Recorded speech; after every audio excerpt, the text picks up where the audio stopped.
আমি একটা কড়াই গরম করতে বসিয়ে দিয়েছি। আমি প্রথমে একটু গোটা ধনে দিয়ে দিলাম,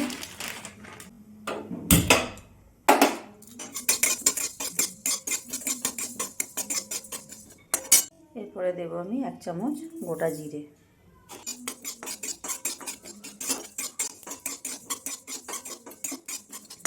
গ্যাসটা বন্ধ করে দেবো।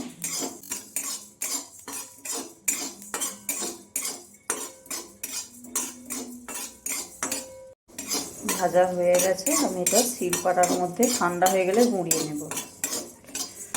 মটর আলু সিদ্ধ করতে দিয়ে দিচ্ছি প্রেসারে। একটু লবণ দিয়ে দেবো, কড়াইয়ের মধ্যে লবণগুলো চলে গেলে খেতে খুব ভালো লাগে।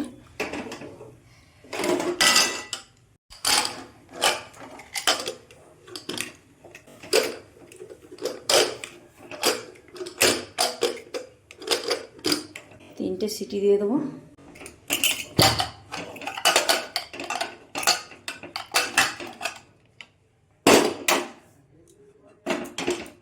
ঘুগনির কলাই সিদ্ধ হয়ে গেছে। কড়াই বসিয়ে দিয়েছি, কড়াই গরম হয়ে গেছে, তেল দিয়ে দেবো।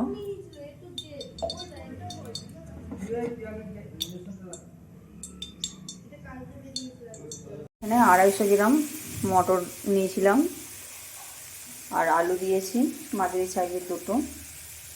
আমি এখানে পেঁয়াজ নিয়েছিলাম দুটো বড় বড় দেখে সাইজে, আর এখানে টমেটো নিয়েছি 1.5টা টমেটো নিয়েছি, আর পেঁয়াজ রসুন বেটে নিয়েছি,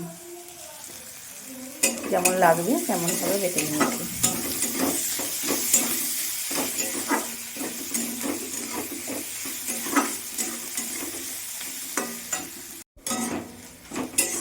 পেঁয়াজ ভাজা হয়ে গেছে প্রায়, এরপরে আমি কেটে রাখা টমেটো দিয়ে দেবো।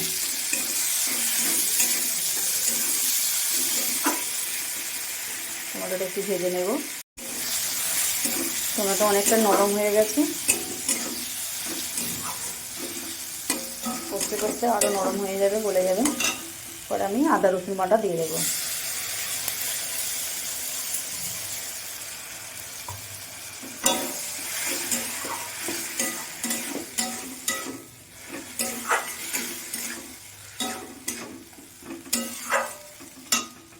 বাটিটা ধুয়ে একটু জল দিয়ে দেবো।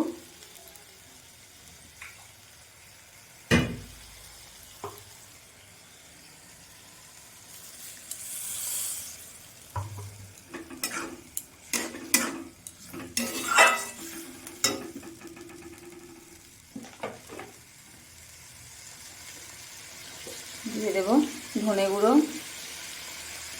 1 চামচ, হলুদ গুঁড়ো,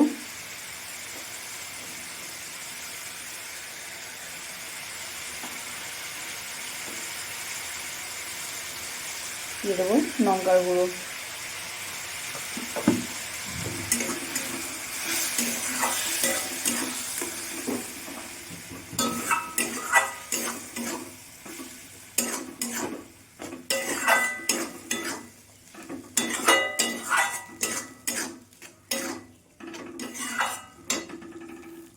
মশলাটা আমি ভালো করে কষিয়ে নেব। মশলা আমার কষানো হয়ে গেছে, পরে আমি সিদ্ধ করে রাখা মটর কলাই আর আলু দিয়ে দেবো।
আমি আবারও ভালো করে নাড়াচাড়া করে নিয়েছি।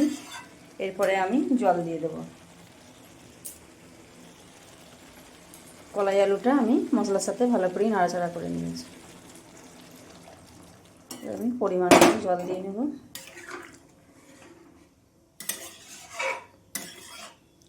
পুরো মাংসের মতন গন্ধ বেরিয়েছে।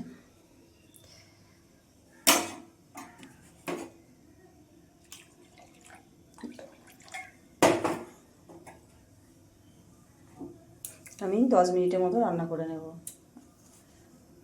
দিয়ে দেব হাফ চামচ লবণ, হাফ চামচের একটু বেশি দিচ্ছি।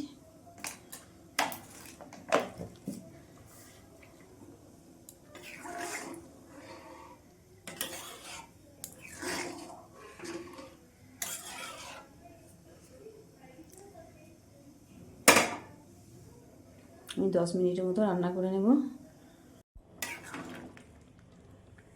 ঘুগনি হয়ে গেছে।